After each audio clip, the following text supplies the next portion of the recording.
Hey Slackers, welcome back to my channel, Cerius Blaq with Cerius Blaq.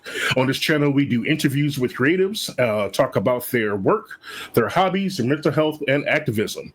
And today, I am joined by cartoonist Taki Soma. Taki, say hi, please. Well, hello. Thanks for having me. It is my pleasure. I've been looking forward to this for quite some time. I've always enjoyed your work, your candor, your openness. You know, you put a lot of you into your work, and I think it shows. And which is why I was like, yo, I got to get her on the show.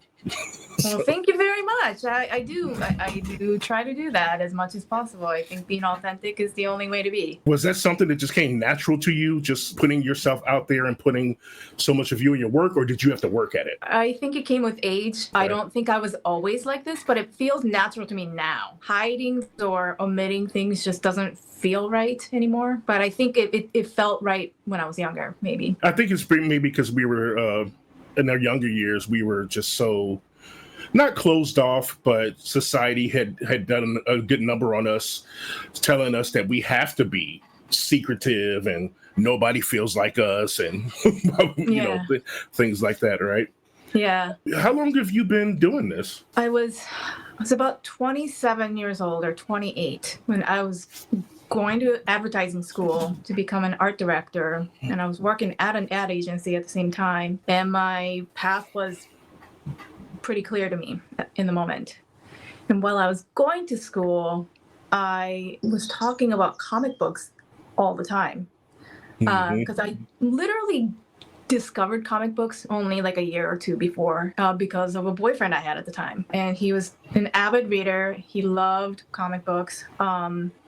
So when we broke up, I was like, there's something missing in my life. It wasn't him. It wasn't him.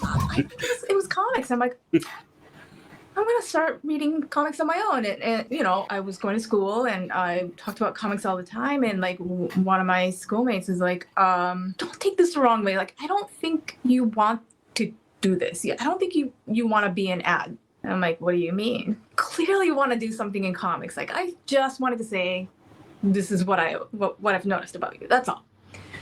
And then about a week later, I dropped out and pursued comics. So I was about 27, 28 when I was, yeah, he's right.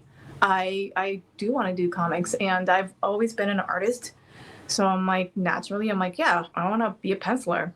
And that's how I started my journey. Still working on it. And I'm going to be 49 at the end of the month. So that's how long I've been trying to break into comics. Well, you know, I think a lot of people who are watching this would say you did it. you got in there because I think that I am not the only fan of your work. So thank you. You're welcome.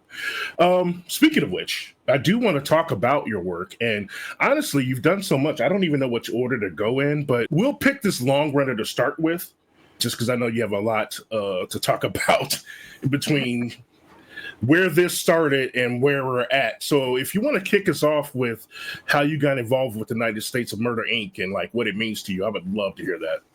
So this title is really special to me because, as I said earlier, I tried breaking into comics as a penciler. I ended up becoming a colorist for United States of Murder, Inc., now called Murder, Inc. Just we shortened it because, you know, why bother with words? But I don't know. Like Brian Bendis and my husband, Michael Oming, they came up with this idea. And they were just kind of trying to figure out how to do this. They're like, well, we can get colorist, or maybe Mike, you can color, because he can color too, whatever. And I'm like, well, that's a lot of work for Mike, and I don't know if he can keep that up. Yeah. Why don't I give it a shot? I'm not doing anything right now. I've never done it, but I'll just do a test page and like you tell me if you like it or not, blah, blah, blah. And I just did a test page and they're like, good enough. Let's go. Okay, that'll do. Thanks. Yeah, that'll do. And that's how I started my coloring journey on Murder, Inc. And we sat down and we watched a bunch of movies that kind of inspired the color theme of Murder Inc. We all collectively decided how it was going to look, and I'm like, well, I don't know what I'm doing at all, but I can try. And this is the result. And I'm actually really proud of what we came up with, which is a really limited palette of colors for each scene, but those colors represent something really distinct. You know, I wanted to evoke a certain emotion. A lot of the times I used colors that like sickly or whatever, because it's all about, you know, money and corruption and stuff like that, and lies and stuff. So like, I really, really enjoyed that type of coloring where it was intentional and it was telling a story on its own. You know, I'm glad you said that, because I think a lot of times, and this is, sorry, just to jump ahead for folks, now I put up the latest series to come out in the Murder Inc. universe. Universe. But to touch back on what you just said, I think that a lot of times when people start to appreciate what you did in Murder Inc., like using those colors specifically or on purpose for certain scenes, it really does align with the writing, with the panel layout, and it does draw in the emotion or bring to the forefront the emotion that is supposed to be portrayed with what is happening. So when I think about stuff like that, I also think of like books like Tale of Sand, Jim Henson's book, and like, because that had no dialogue in it, it was just art and color. And each color, you know, like it still made the audience have the emotion that they were supposed to have. Just like when you read Murder Inc., and if you haven't read it, know that you will see colors and flames that will make you feel like, oh, some shit's about to go down. Yeah. So yeah. So I just love that, like, we were all telling a story in our own way, from the writing part to the art, you know, to the line art, to the color art. It kind of just meshed so well together. Like, I loved working with those two. It worked so, it was seamless. It was easy, you know? I believe it. Yeah. It was a really pleasant experience. Well, I think y'all had the vision and you knew what you wanted, and so you made it. Yeah, absolutely. So yeah, I'm really, really proud of Murder Inc. Absolutely. Can you remember when that was, that first issue? I think it was like maybe 10 years ago. Mike and I were visiting Brian. We were in his basement where his office was when they were talking, discussing, and like Mike said something. Brian's like, that's the idea. Isn't that how it works sometimes? Those are some of the best ones, you know? Yeah. Like to this, yeah. That's how it, that's how, like, that's literally like Mike said something and it like just fired something up in Brian's head, and he's just like, Dad, that's it. We're gonna do that. And Mike's like, I just asked a question. I don't what? and that's where it started. It was beautiful. It was organic. It was just like we were meant to do this. Mm-hmm. Yeah. My best friend and I actually have a notepad on his phone and my phone, because every now and then we'll just say something and we're like, write that down. Yeah, we need to, you know, get that going. Actually, part of that is how this show got started. So, yeah. I love how ideas just I don't know, like a phrase or like a word can just kind of fire up an entire like comic book or a podcast series. Mm-hmm. I love that so much. So are you allowed to say if there's anything next for? Right now, we don't have a plan for any further stories, but never say never. Of course. Know? Just like Powers, like, you know, it ended, but it's not being resurrected. It like, look, it makes sense how they're doing it. They're not just like, oh, well, we're just gonna, you know, undo everything that they did and whatever. No, that's not what they're doing. No. But yeah, so never say never. Okay. Yeah. I did want you to touch bases on Galaxy of Madness, if you can. I just read this last month, maybe. Yeah. And it was wild. That's literally it's in the title. Yeah. It's madness. How did you feel working? How did you feel working on this? I'm incredibly proud of it because this came out of the desperation of need, like a need to like create something, and it was me, Mike, and Mags, like just kind of brainstorming one day, and we're just like, and like this was at the beginning of the pandemic, the big two like was telling artists pencils down, like so we're all like, oh shit, like is there gonna be comics at all anymore? Holy shit, like we're all scared. I believe it. Yeah, and we're like, okay, well, I don't like, who knows what's going to happen? Who knows what the comics industry is going to look like next month? Who knows? But we got to make something. I don't know. We just have to make something. And then Mags, she was just like, well, I was kind of thinking about this. And we're like, yeah, let's just do that. Like, we have to do it. We have to do it. And that's how it happened. Like, we were very scared and we wanted to express ourselves. And this is the result. And I think it's really beautiful because of that. It is. It is. I actually ended up getting a second copy so I can put it on my wall. Oh, that's awesome. Well, it's a dope cover. I love the colors. And after reading it, of course, it makes much more sense to me. And just for my folks for watching, to clarify, they forced themselves to do it, but they came up with something that is super dope. Okay, and that's what she's not saying. Like, because if you're a sci-fi comic person, you got to grab this, because the science explained in here is... That's the part that I say is wild. But then you get, but the imagery to go along with what's being explained. It's like science on acid. Yeah, that right there. Right? It's really wild. It's really fun. It's relatable because it's about family at the end of the day. Exactly. I think it's a wild ride, but it's also a comforting read too. I think a lot of people can relate. And there's like some character development in there that I didn't expect. Y'all should go check it out. I'm recommending it. Y'all usually believe me. This next one, I know for a fact is near and dear to your heart. And let's just talk about it. I don't even know where to begin. And because I also own this. And I knew what it was about before I even, because I had heard about it, and I was like, yes, whatever information that is comes out in, I'm going to get it. Thank you. Sleeping While Standing. I don't know where to begin, Taki, to be honest. Like, I know you get asked this all the time, and I know why you wrote it, but do you want to tell my audience why this is important to you? Sure. Well, it's an autobiography, so it's my life. It's very self-indulgent. I always felt weird about it, I'm like, well, who the hell am I? Who cares? What I have to say. Nobody knows who I am. I don't know. But it is about my life. So it's important to me. So I guess at the end of the day, that's all that matters. But I mean, kind of, yeah. Yeah, right.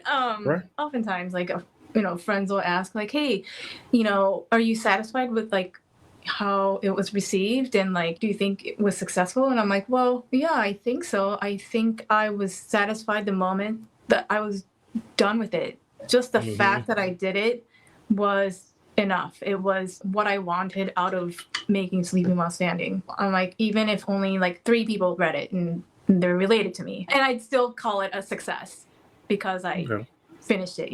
It always feels really weird to say like, yeah, it's important to me, because it sounds so selfish. Well, first of all, this book is my life story. Each chapter is told in 4 pages or less, and they're not really in chronological order or anything like that, or have a theme or anything really. The first story I did in there is called Box. The reason I worked on Box was because I had this dream, and the whole story is just my dream. Like, I just talked about my dream and what I dreamt about. I did it because I needed to hold on to this dream, and I didn't know any other way to really record it other than to make a comic out of it, because I'm a cartoonist, and that's all I know. It's about my dad who died, and when I had this dream with him in it, I was like, it's the only new memories I can make with him because he's passed. Yeah. And I needed a recording of it. I needed to remember it fully. So I made the comic, and it ended up being 4 pages. I was like, God, that felt really therapeutic. Like, I feel so more at peace than before. And I get to have this like dream that I had. And I just feel like I have this more tangible way of like remembering that dream. Also, it touches on a really hard subject and a sad subject that I was like, well, if I can do this and come out, like better after 4 pages, then I think I can handle other subjects that's maybe been haunting me. And maybe it'll help me feel better, or I have some therapeutic benefit from it. I just started creating more stuff like, well, this kind of traumatized me, so I'm gonna do this, and get it out there. Yeah, and I just started writing like certain like just words, just like I don't know, that trauma I had when I thought I saw a demon, and like stuff like that. And I just started working on more pages, and I strictly kept each story 4 pages or less, just based on the fact that the first story I worked on was 4 pages, and I thought 4 pages is the limit, like, because other than that, like, I'm gonna be like living in that story for however long it takes for me to do 4 pages or less. If it was any more than that, it's just too much. Yeah, because then you risk like going down a rabbit hole of deep, dark, whatever, right? Exactly. And so if I knew I had that parameter, then I felt safe. Well, why am I? I don't know. That was awesome. I think I just manifested it on my own. I didn't know you could do that. See, you saw it here, folks. Taki Soma has powers, right? You saw that. Speaking of pages, I decided to put up a page just so people could see a little bit of the interior as well. So, you said at the beginning, who am I? Like, why am I important? But see, that's the thing. To me and many others, you are, because you took the risk and took the challenge to do this. So for example, like as a former retailer, right, at a comic shop retailer, this is a book that I would pick out to give to somebody to understand what comics can be. There's the perception out there is that comics is always, spandex and tights and whatever. But, when I was selling comics all the time, I would say, no, listen, you need to read this so that you understand that comics can represent so much. This is a journey. This is insightful. This is empathy. And then that would be my segue to sell them more things, of course. But, but this is also the type of material that you would hope to see in the classroom. Oh, thank you. I know many a professor who would take this and use it as a course material, because it's a good example of not only cartooning, but storytelling, colors, but also as a writer, where you can actually go and how you don't have the bounds that a lot of people think you do. After working on this, I did teach a course with Brian Bendis at PSU for a couple of semesters on writing comics. After working on this too, I decided I'm like, I think I'm gonna write more than anything else. I think I'm incredibly proud of being able to like do everything, like I can write, I can draw, I can color, and I can letter. What gives me the most joy now is writing. I love storytelling more than anything else, which is really wild to think about. Considering, yeah.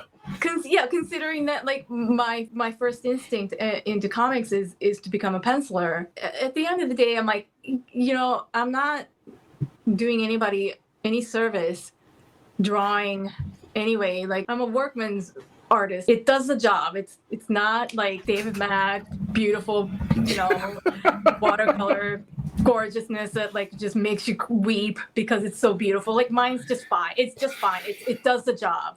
Is that what you tell yourself? I mean, I have eyes.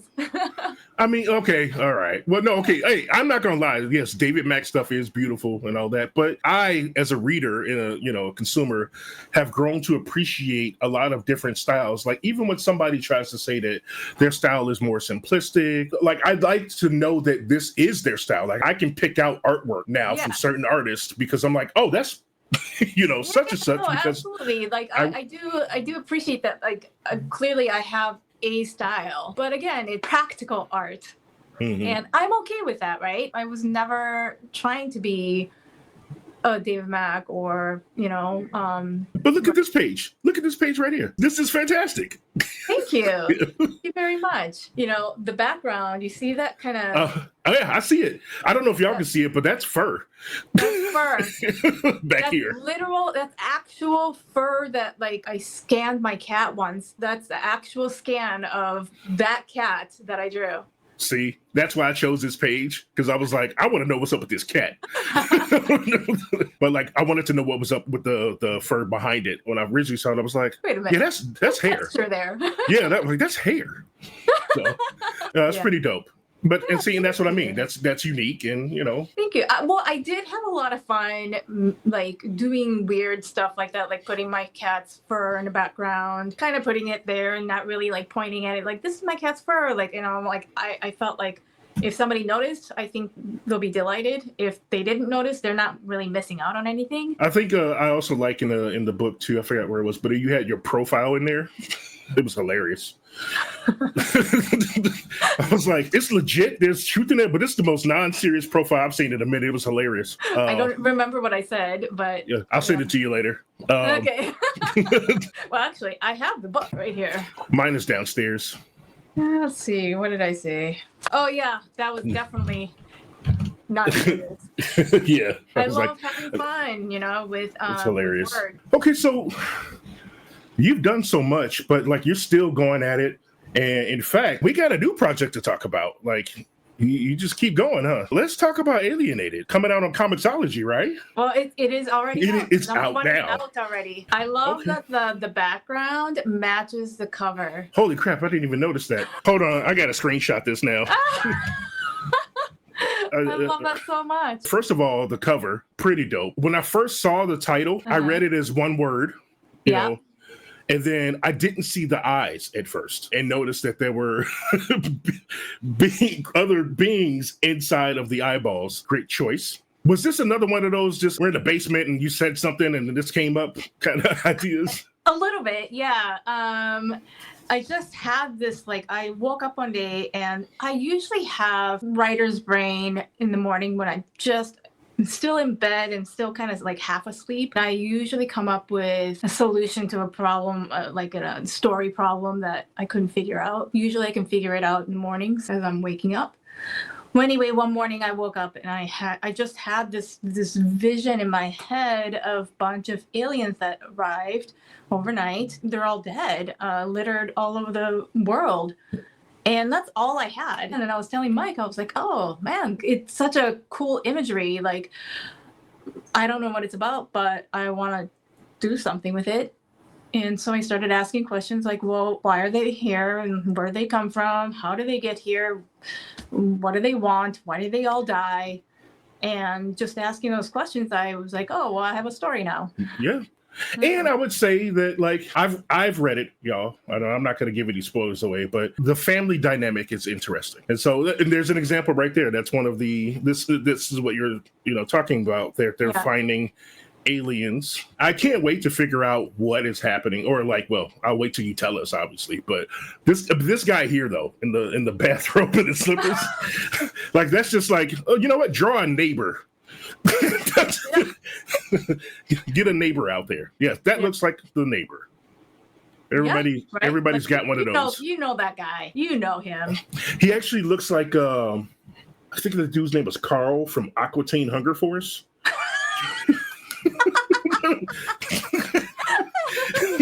Wow, good reference. Right? Yeah. He's cleaner than that guy though. So yeah. I'll show you guys a few more pages. That does not look nice. Yeah, it's sad. Poor creature. I know. But good mystery. Good mystery. I agree. I just love that, like, you have this thing that just happened and it's global, and now this answer has been answered. There's space aliens out there. Yup. Except now we have more answers. There are questions and answers, right? Exactly. How frustrating would that be? And I just kept thinking about like, how would society react to this? And how would families react to this? How would, your high school students react to this? And how is like the media going to handle this? And, there's so many interesting angles that I could have explored. And I thought to myself, like, well, I like stories that are like really, really big. And then I just kind of take a telescope and like just really keen in on like, something really small. Mm-hmm. So, and what you chose to telescope in on this first issue was pretty interesting too, because for me, it felt like it just opened up a lot more story. I mean, just starting there with the surrounding, but still placing in pieces of the rest of the world, because those questions are things that would come up in my mind as a reader, like, well, how is the rest of the world reacting to this part or to this thing? And like, but all those different aspects you covered, I think, make this quite the first issue, y'all. Thank you. Yeah. Well, there's more to come. It's 6 issues altogether. Okay. It's a monthly comic. And I got to tell you, it was supposed to be 5 issues. I remember I literally just finished writing 5th issue. And I ended it on a cliffhanger. And I was like kind of proud of myself. Like, oh, yay. And something made me just look at my contract for some reason. Like, I don't know why. But like, as soon as I was done with issue 5 and I have one more issue to go, I looked at my contract and it said, you're slated for 5 issues. And I'm like, oh my God, no. Whoops. Oh my God, what am I going to do? I'm like, okay, well, I'm a confident writer. I can do this. But I don't want to. I want to tell it the way I had intended with 6 issues. So they granted me one more issue. So I'm so thankful for that. And Okay. and I do want to tell other people, other creators, I'm like, I don't think this can be replicated. So I was just lucky. Yeah. Well, you got lucky and we got lucky then, because now we get the full story the way it was intended. Yeah. Wow. Oh man. That's hilarious. I was sweating so hard, and when I emailed them, it was a Friday night, and I was like, okay, so, and I told my artist to like just kind of pencils down for right now. I'm like, I may have to like rewrite a lot of what you haven't drawn yet. And, but we'll see. And so I had to wait until Monday to hear back. And, Yikes. Yeah, that was like a weekend full of just anxiety. I was going to say, like, that had to work up your nerves and, like, stress you out, which, actually, that leads me to my next question. Okay. I mean, you've been doing all this creating and all this work. Like, how do you chill? Well, I'm pretty sure you know this because you read my book, but I have multiple sclerosis. Mm-hmm. And I'm actually riddled with diseases. I have a lot of diseases. Not because I have multiple sclerosis, but I just have a lot of diseases, and it's incredibly hard. And just multiple sclerosis alone is it's a daily challenge, and it's a daily challenge that I can't really prepare myself for because they all happen so like quickly, and you don't really know if it's going to happen or if it what I usually tell people is that I have a really, really limited like amount of like productive hours in a day. It's very limited, and sometimes I have no hours at all. Some days they're just like a wash. I just can't work at all. The hours that I do have, I just like sprint. I'm usually like constantly writing in my head. I take notes sometimes, but a lot of the times I'm just kind of trying to figure out like, how am I going to get this character from A to B and then make it fun and compelling and whatever. Once I'm sitting down and I'm actually writing, like I'll sprint. I'll just write as many pages as I can, and that's how I have to work because of the nature of my disease. Right. Yeah.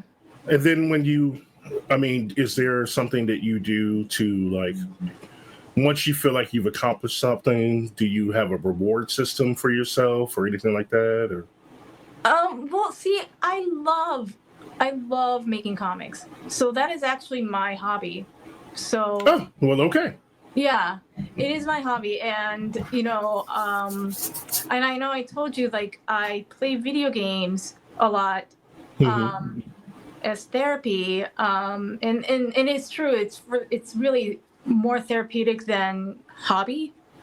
Yeah, so I don't know, like we're splitting hairs, I guess, but it's therapeutic, and I guess it's a hobby because it's also something I enjoy doing. So video games is something that I rely on to relax my mind, just kind of not work on comics.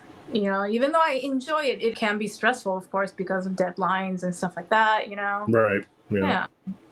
No, I think I understand. I mean, I don't have any deadlines when it comes to custom action figure making, but I do get frustrated and stressed out sometimes. Like, if paint doesn't go right, or I have this thing that happens to me where it's like I'm working on a project and I've already envisioned what it will be in my head and what I need for it, and then I can't find one thing. And it'll be like the one thing that would be the coup de grace for the last part of the custom, and I'm like spend weeks looking for it after I just had all this creative energy flow out, Yeah. But yeah, video games for me as well, particularly because I was looking at what you mentioned. It would be this one.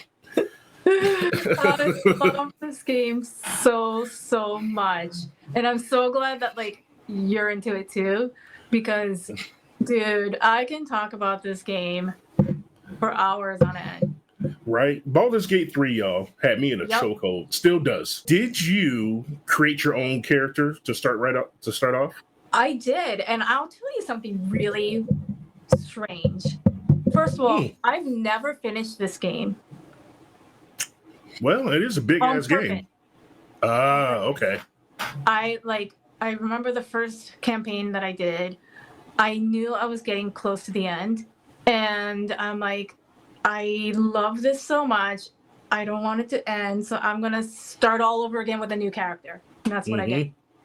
And the second time I did that, can't remember exactly what happened, but I ended up starting yet again and never finishing it. And then I'm on hiatus right now. I'm not playing it right now, and I haven't played it in quite a few months.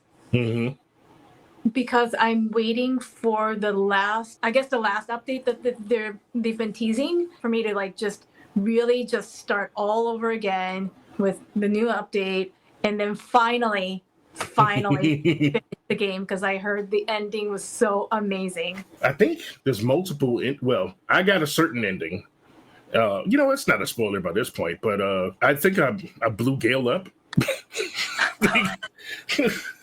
I made him explode and kill the bad guy, maybe, or something. And I think that's just one of like many endings that you can get. But one other big mistake that I made through my first playthrough is I killed Asterion. You did, like right away? Yeah, not right away. I think it was like still towards the beginning. I was in, the first chapter, and he was in my camp, and he was like, he did his bloodsucky thing, and I rolled wrong, and I stabbed him in the chest. And he died. And so I had no Asterion for the rest of the game. My first playthrough, I kicked him out of the camp because he tried to suck my blood, and I'm like, get out. See, you're not, dude, get out, never come back again, and he never did. I was trying to tell him off, and I don't know, it just went all wrong. But so wait, does that mean you don't get him anymore using that option as well? He never comes back. Damn. Yeah, if you kick him out, he's not in the story. I don't know about you, but I briefly tried the Dark Urge. I never tried it. How was that? I couldn't take it. Oh, really? Yeah, because you do some real fucked up shit in the Dark Urge. And I was like, man, like, I kind of want to be bad, but not this bad. Oh, wow. Like, what was one of the bad things that you did? Okay, so do you remember the tiefling bard that you run into? The young lady who's like trying to come up with her own songs? Yeah, you murder her in your camp. Oh. Why? Because the Dark Urge told you to. Wow. Like she didn't do nothing. In fact, she came there to join She you, doesn't do and you're like, anything. "Yeah, come on in." Wow, that's so dark. Yeah, Well, hence the name. I didn't make it much further past that. So Yeah, that's I don't know. I like playing nice characters, you know, like I always intend to I'm like, I'm gonna do playthrough where I'm evil. And it just never happens. I can never do it. I think I first discovered that back in the day when I played Fables on Xbox back in the day. Yeah, you could choose to be bad in that, and I was trying to be bad, but It just doesn't feel good. It doesn't. Yeah. You know, I think, you know, and again, like you said, therapeutic. For me, this game was an escape. I got to get caught up in the story. I got to play, you know, a certain way that made me feel good. Like, I don't want to be playing and making a world that's as terrible as the one I'm trying to escape from. Exactly. Yeah. And, you know, for me, like, I really like that it's a turn-based combat too. I don't have very good coordination, right? So like games like these are perfect for me because I can take my time and like it doesn't have to do with coordination at all, and I don't have to make my decision like on the fly, like, oh my god, they're coming at me with this knife and I have to like react, and like no, it's just like you take your time, you think about it. You know, and I really like that. Let me ask you though, which one of these characters is your favorite companion? Oh man, Karlak I think is my favorite companion. Yeah, why is that? I don't know. I just find her character to be comforting. She's funny. She's pretty like out there, out front. Like she just says what she's thinking and what and she's not like rude about it. She's just her.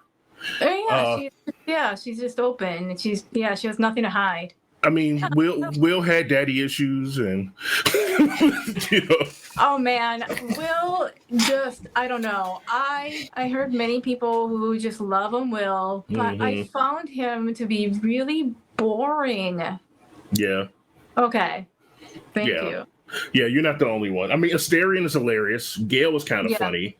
Shadowheart's she need therapy. She need therapy real bad. She's got to stick up her butt. I like her, but yeah, she's it takes a while for her to like warm up. When she warms up though, she warms up, which is nice. Yeah, exactly. Yeah. And I'll tell you this, she's hella worthy on the battlefield though. I was kicking butt with Shadowheart. Oh yeah. And then we have Lae'zel, who is harsh as hell. Wow, is she harsh? Oh, she was actually not in my. I never found her. I never came upon her in my first campaign. So, like the second time, I'm like, "Who the hell are you?"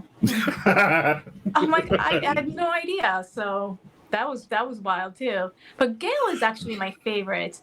He's pretty funny. Yeah, he's ironically funny, I guess. Like I don't think he thinks he's funny. But I think he's funny.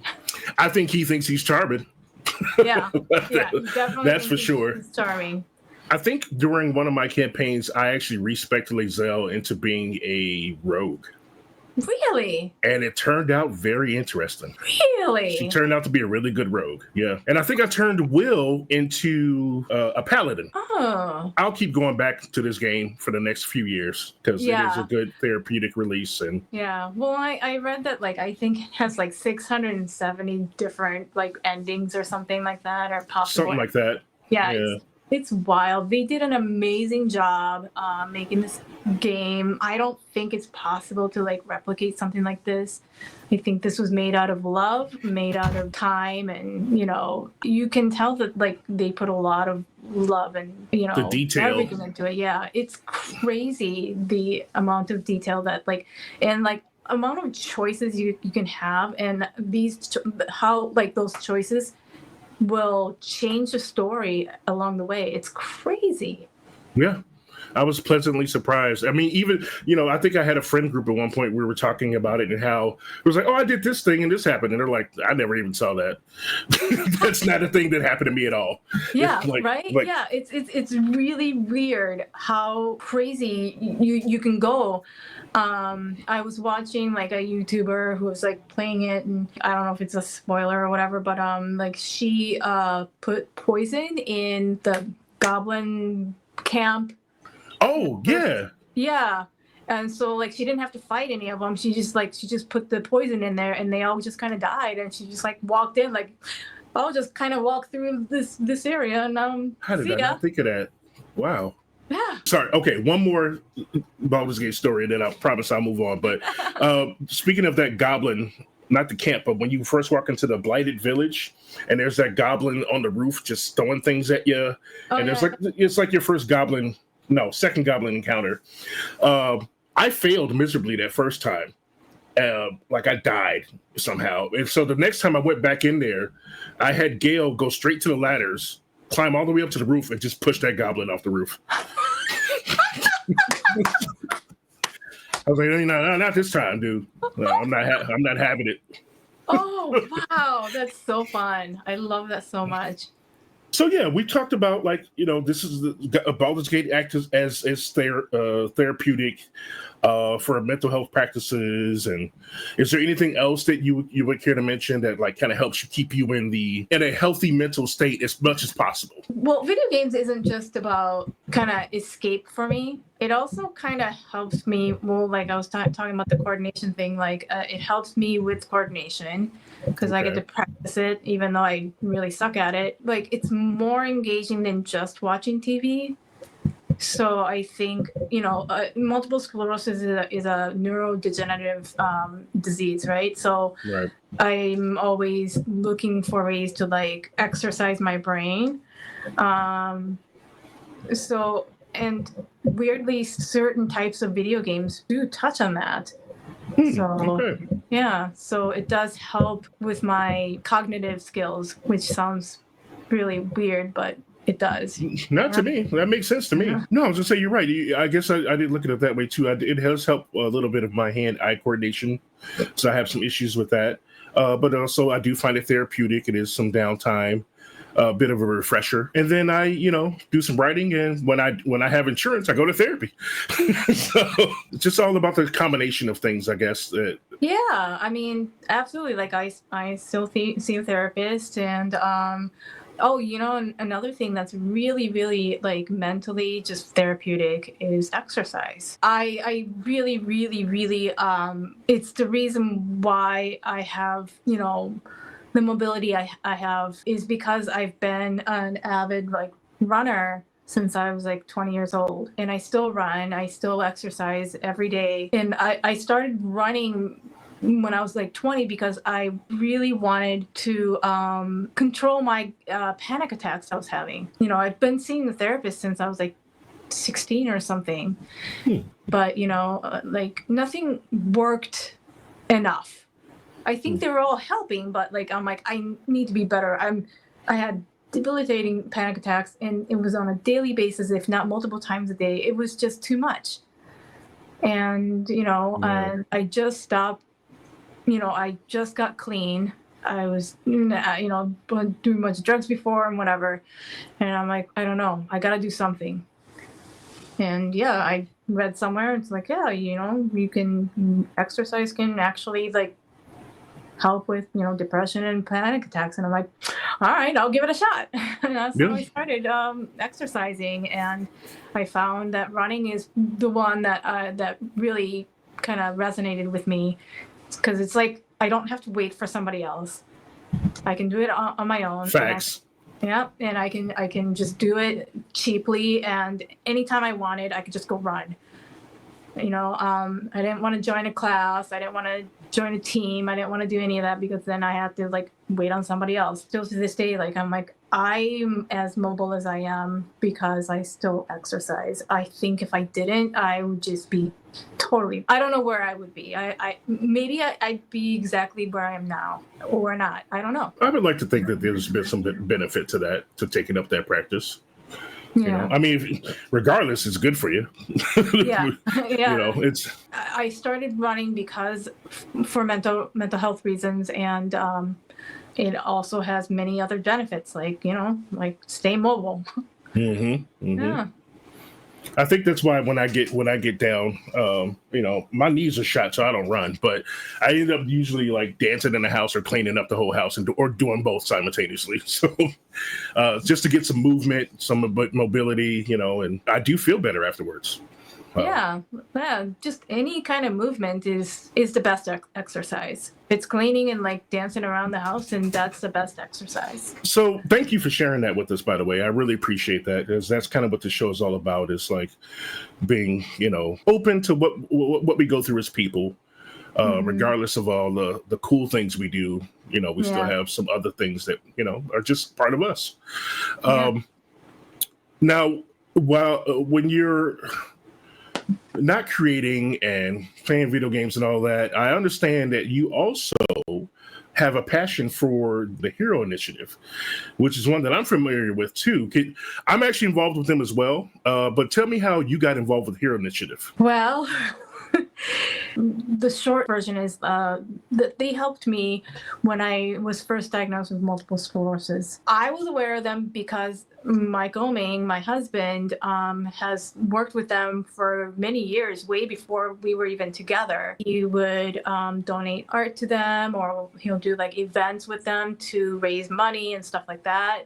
So I was well versed in like what Hero Initiative did and does and whatever, right? And when I was diagnosed, we had racked up huge medical bills because up until the moment I was diagnosed, I was going to the doctors and emergency rooms and urgent care for like as often as like a couple times a week for, I don't know, I want to say like maybe like 6 months or so, because I was feeling so sick, but like they couldn't figure out what was wrong with me. Yeah, so I had a lot of like medical bills piling up, and finally I was diagnosed, and then I ended up going to the emergency room again and staying there for a couple of days, and like, and that was like thousands and thousands. Like it was just kind of piling up and piling up and piling up.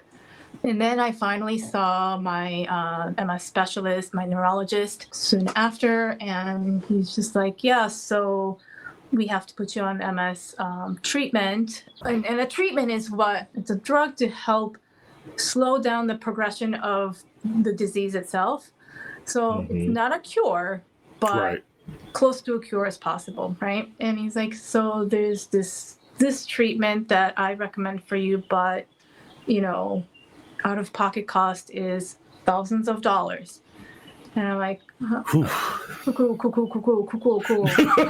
Right. Oh, okay, thanks. Yeah. And then I go home, and we go home, and like we talk about it, and Mike's like, well, it's your health. This is like, who cares? Let's just let's go for it, because we just have to. Exactly. And I'm like, dude, I don't know, man. But he was right, I had to do it. So we agreed, and we're like, okay, we're gonna do that treatment, and let's go. And I'm like, oh God. And this is after we've already racked up thousands of dollars in medical bills. And then they're like, yeah, and then each treatment is going to be like, thousands of dollars. And I was supposed to do this treatment every 6 months. I'm like, oh, great. This is great. I find out like I have this lifelong disease, and it's going to change my entire life, and I get to pay thousands of dollars out of pocket for, to treat this. Yeah. I'm just getting punished for no reason. I don't know. And then and then we talked to Hero Initiative, and they're like, hey, you know what? We'll help you with your first treatment. Out-of-pocket cost. And they did. Just like that. Wow. And I felt like that was a lifeline. Because they were already piling up. It was just crazy. So they helped us more than they know.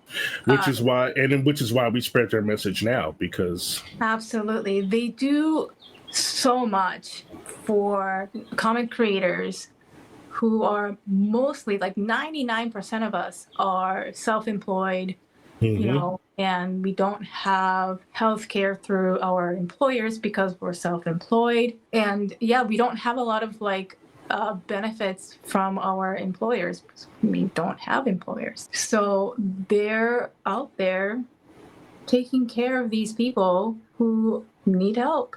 Just, Yeah. Yeah, that's what they do. I mean, how amazing is that?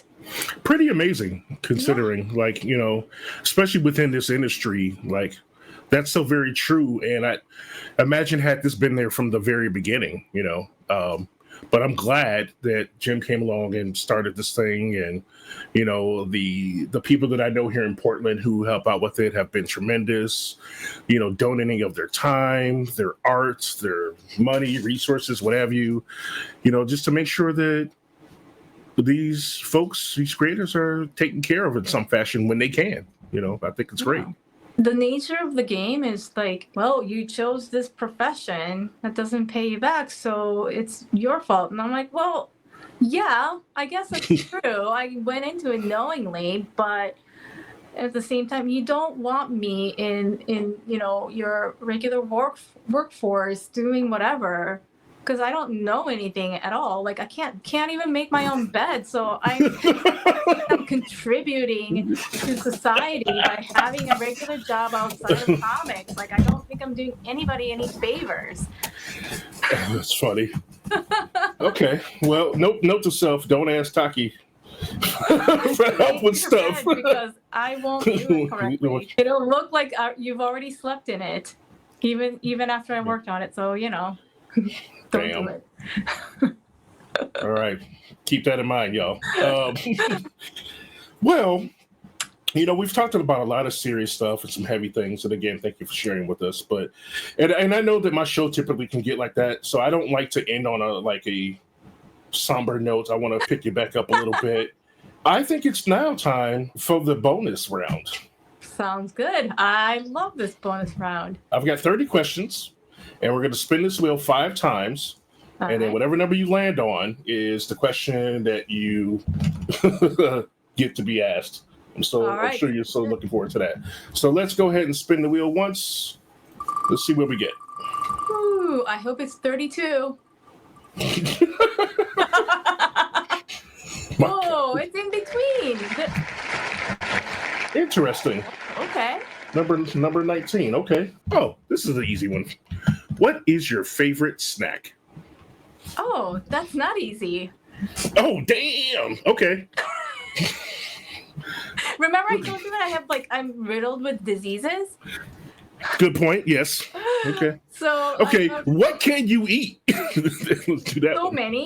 So many things I can't eat. Yeah. No. What can you eat? Then? What can I eat? Cardboard and and air. And, sometimes water, but it has to be blessed by a comic god and it's very complicated. But out of the things I can eat, I think my favorite snack is pretzels. Okay, fair enough. I think. Yeah. Just plain pretzels, little salt? Yeah, I think so. Okay, fair enough. Yeah. That's an acceptable snack. Yeah. I mean, you could have said something. I like the crunch. Yeah. Oh, yeah. I thought you were going to say something weird, like I like to eat the Dorito dust. So I just put my finger in it and just lick that. That sustained me for a while. My favorite snack would be the snack that I put my name on. Takis. Taki, yeah. But no. I'm boring. I mean, it's not that bad. I mean, considering what your context for it, it ain't like you were like, I really enjoy dry ass pretzels. It's not like you were like, I don't like flavor. I don't like flavor. Get that shit out of here. All right, spin number 2. What do we got? Holy crap! Did you get number 1? I think so. Yeah, you did. Has anyone else ever landed on 1 before? Only one person, and I'll be honest, he had a good answer. Okay. It was creator Omar Morales. He had it a couple weeks ago, and so the question is, oh man, what is the last thing that made you say, Oh, hell no. Oh, well, yeah, just whatever is going on with the administration right now. Yeah. So, yeah, anything political, like, yeah, is that. So, Anything. like on a daily basis. So yeah, this morning, I guess. There you go. Yep. Yeah, that was kind of his answer too. Oh, It okay. was like, I mean, he picked out one specific thing, but yeah, it was still within the same vein. Fair enough. Fair enough. Pretty cool, yeah. I think the same can be said for me. So, all right, question number 23. Okay. The question is, pets, do you have any? Tell us about them. I have two cats. One is named Roman, and the other one named Achilles. Roman is actually in my autobiography book. Achilles we got a year and a half ago, Nice. and he before he was 6 months old, he cost us more than $10,000 in medical bills. What was he bionic? Like, what are you talking about? Damn. Yeah, no, he just likes to eat things that you're not supposed to eat, like that, not food. He loves eating string, and like when he was a kitten, he ate like my hoodie, the string on a hoodie. Like the whole thing? I Or don't know, just like the- about this much, but because he was a kitten, he couldn't digest it and like poop it out. So we took him to the emergency room, and they tried like giving him glycerin and all that, and see if he could just kind of get it through his system. And they couldn't, so they're like, "Oh, we emergency surgery," Oh my and God. yeah, so we had to do that. And then once he healed from that, he kept eating more strings and stuff. So- Yeah, the second time, like, he didn't have to have surgery, but he did have Okay. to stay over at the hospital or like the and vet. that like, costs money. Yep. costs a lot of money. So like, yeah, he's like a really, really expensive cat. The good part is that we had pet insurance on him. Ultimately, like at the most out of pocket, I think we ended up $1,000 in a hole or something, which is still a Okay. lot of money. It's still a lot, but I've definitely Yeah. heard worse. Yeah. Yeah, but he also has 3 insurance on him now, Okay. because the first one was like a $5,000 limit, and he hit it just like that. And then I'm like, well, I guess for the rest of the year, like he's not covered, so I have to get another insurance. So I did, and that one like covered up to 5,000, and like he went through that again. So I'm like, okay, well, I guess I have to get another one. So I got him another one that like now the limit is like 20 grand. So I'm like, if this doesn't work out and if he goes through this insurance, then we're just gonna have to get rid of him. Like there's nothing else you can do at this point. Maybe you should Yeah. get him one of those little like Hannibal Lecter masks. Yeah. And he's still here. So there you Okay. go. Oh my God, that little rascal. That's Yeah, we can't That's a have lot. any nice things. Like anything with string, we just gotta cut it out. Crazy. man. Hmm. He's lucky to have y'all. That's all I'm saying. He's lucky we had insurance on him, because I don't know what we would have done. Same. I've been there with some of my pets too, but wow, what a Yeah. hell of a start. Yep. What number we're on? 4, right? This will be number 4. I think so. Yeah. Okay. We'll give it a spin. Oh wow, you got the first question and the last question. Wow. Okay, that's never happened. So this might be a tricky one for you because I think it'll tie into something you said just a few minutes ago. But what is the worst meal you've ever made? I've ever made Yeah. pretty much everything. I am not a very good cook. And I try, and I think Mike tolerates them. But nowadays, he's the cook of the house. Okay. He's the chef of the house. But also because my disease, so he does a lot. He does a lot. But yeah, pretty much Okay. everything I make is just not that good. Oh my God. Yeah. Can you survive on it? Like if you Sure. Yeah, Okay. my cooking is like my art. Like it'll do. You'll survive Okay, on fair it. enough. Absolutely. Cool. I'll keep that in mind for the apocalypse. I can't make your bed and I can't cook for you. Right. Or on the last bonus question. All right. What did we get? Number 13. Well, 13. well. I don't know if that's good luck or bad luck. We'll see. I don't know what I put it. Name a song that you just know all the lyrics to. The Beautiful Ones by Prince. Nice. Yeah. Nice. I dig it. Is it still on repeating on your playlist and shuffle? Not anymore because it makes me so sad. But I remember like that was the song I played the moment I found out that he passed. Yeah. Yeah. It's a good choice. It's a good choice. Thank you. Damn, now I'm sad. No, just thinking about Prince. No, it's all good. It's all good. You know what? I have other songs that I know the lyrics to as well. Like a lot of Pet Shop Boys songs. You know, they're my favorite band. So a lot of their songs I know every single words to. So there you go. I hope that makes you happier. It makes me curious. All right. Well, that concludes all of the rounds, per se, of this Hangout interview session. Is there anything that you would like to tell the audience before we wrap up? Anything that you want them to know about or follow or anything like that? Sure. I guess, I'm not all that active on socials. So if you want to follow me, please do. If you really, really want to make sure that you follow like what I do and what my husband does, Michael Ivan Oming, then he has a mailing list. Mailing list, yeah. Yeah, that you can sign up for, and he'll talk about all of his work and what I'm working on at the same time. And please pick up Alienated. It's available through Comixology / Amazon, so it's easy to get to and easy to read. It's an easy access, and I'm also working on one more title with them right now. So stay tuned. That was a secret, I feel. And just so you guys know, Slackers, as usual, in my description below from this interview, I will put the links to the newsletter that she mentioned, but also a link to Alienated and also links to where you can find just all the other books that we mentioned. I will put them in the description, okay? I also will put a link to the Hero Initiative should you want to show them your support.